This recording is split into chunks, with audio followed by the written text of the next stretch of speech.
The world is witnessing a massive power shift, one that could redefine global economics and challenge decades of Western dominance. As African leaders rise to reclaim sovereignty, a new name has emerged as the face of defiance: Captain Ibrahim Traoré of Burkina Faso. Once a young revolutionary officer, today he stands as a symbol of Africa's resistance against foreign control, especially that of the IMF and the Western political elite. In Washington, Donald Trump's return to the political spotlight has reignited old tensions. His populist rhetoric and anti-globalist stance once shook the corridors of global power. Yet now, it seems a different kind of revolution is unfolding, one that even Trump can't control. While he speaks of American greatness, a new movement in Africa speaks of freedom from global manipulation. Over the past few months, the International Monetary Fund, long considered an economic powerhouse, has faced unprecedented rejection.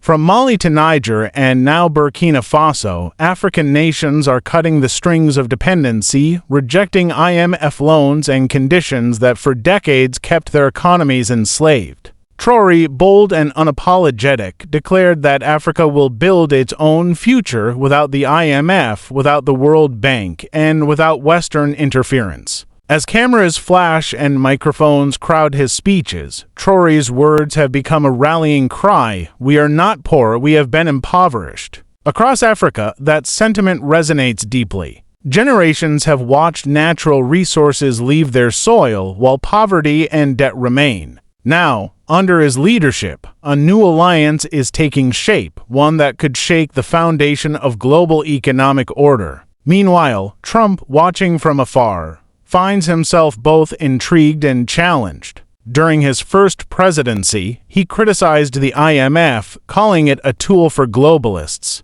But Traoré's defiance is something different. It's not a complaint, it's action. His military-led government has expelled French troops, seized control of local resources, and demanded that gold and minerals serve the people, not foreign corporations. In international circles, this movement has been labeled dangerous, but for millions across Africa, it's liberation. The Western media calls it instability, the African youth call it revolution. Across social media, hashtags like #FreeAfrica and #TRAORE movement trend daily as young Africans rally behind his vision of economic independence and cultural pride. The IMF, once feared, now seems cornered. Repeated calls for dialogue are being ignored. The same institutions that dictated economic policy for decades now face nations that refuse to listen. In closed-door meetings in Brussels and Washington, analysts admit the balance of power is shifting.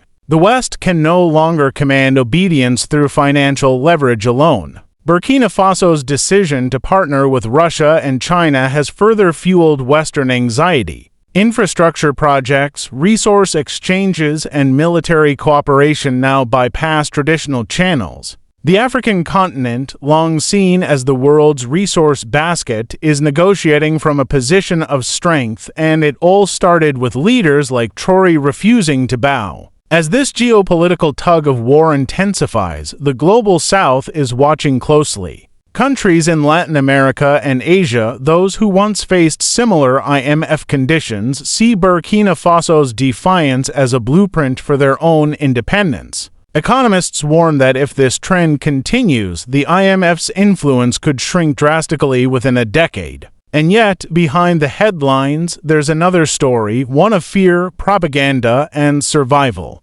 Western nations, realizing their grip is weakening, are doubling down on media campaigns painting African leaders as dictators and extremists. Sanctions are being considered. Aid is being withdrawn. But for Traoré and his allies, these tactics only prove how fragile Western dominance has become. As the tension grows, Trump's position becomes even more complex. His America First ideology aligns, ironically, with Traoré's Africa First movement. Both reject globalist institutions. Both accuse the IMF of exploitation. But their worlds are vastly different. Trump fights to restore U.S. control, while Traoré fights to end it. In the coming months, this clash between the old and new world order will define global politics. The IMF, once untouchable, faces rebellion not through weapons but through rejection. Countries are now saying, keep your loans, we'll build our own systems, and that message is spreading faster than any military campaign ever could.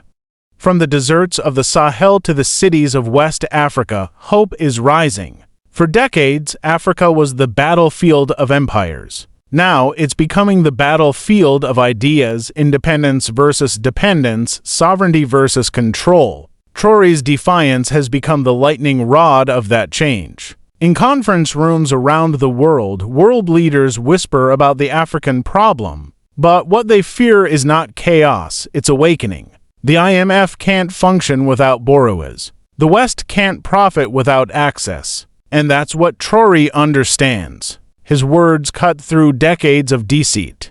We were never poor. We were made poor. If history teaches anything, it's that revolutions don't begin with armies. They begin with ideas. And right now, an idea is spreading through Africa that no global institution can suppress, the idea of self-reliance. The IMF's silence speaks louder than its reports. It has been challenged not by military power but by conviction. In the final analysis, the question remains, can this new Africa truly sustain itself without the West? The road ahead is uncertain. Challenges will come: economic pressure, political isolation, even military threats. But one thing is clear. Africa has found its voice, and that voice refuses to be silenced. As Trump gears up for another political comeback, he faces a world much different from before. The global order he once criticized is now collapsing from within. And somewhere in West Africa, a young soldier-turned-leader has declared the dawn of a new era.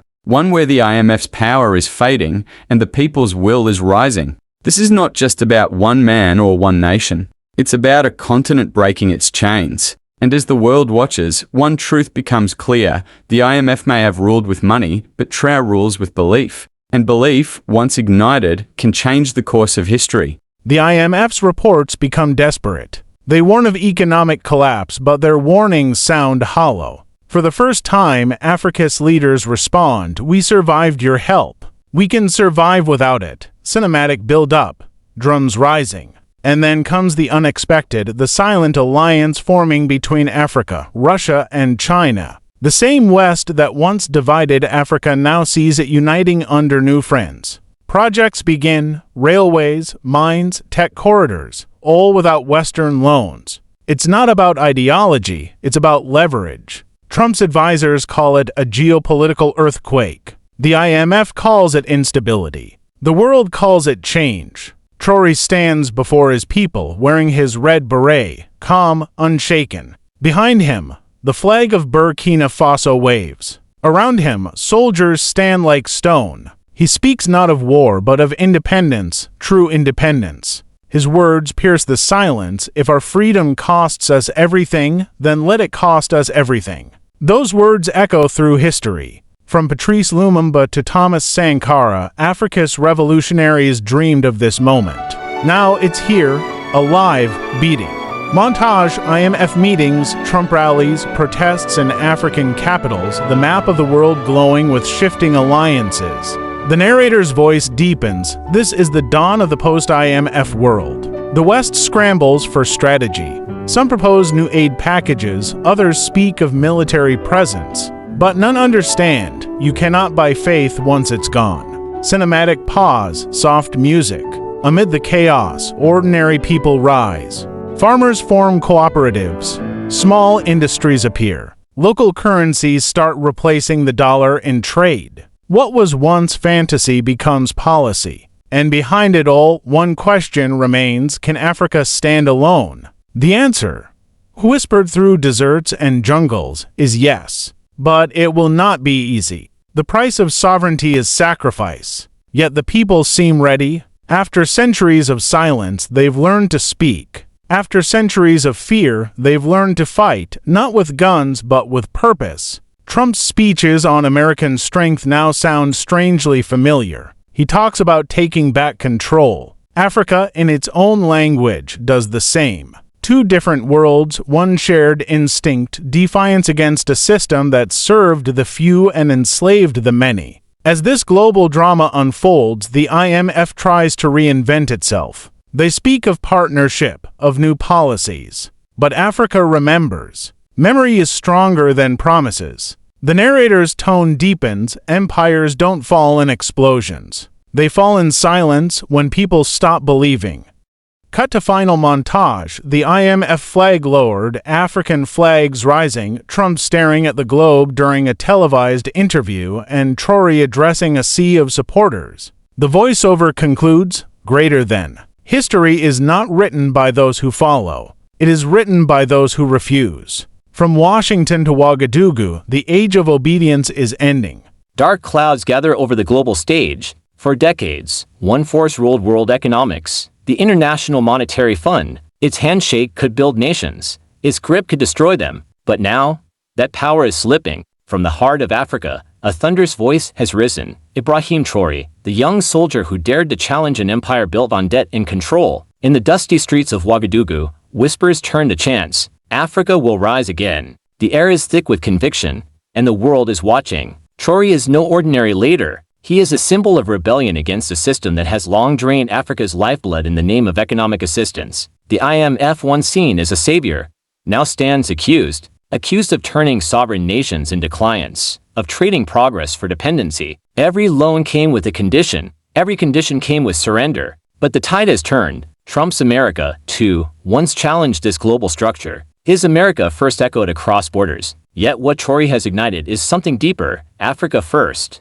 Raw, unfiltered, unapologetic. While Trump fought to reclaim power for his nation, Traoré fights to reclaim dignity for his continent. Cut to a silent IMF building. Lights dim, papers scattered, voices echoing through empty halls. Behind closed doors, panic brews. The unthinkable is happening. African nations are walking away. No negotiations, no deals, just one message. We don't need you anymore. News anchors stumble to explain it. Analysts whisper about the African crisis. But on the ground, it doesn't look like a crisis.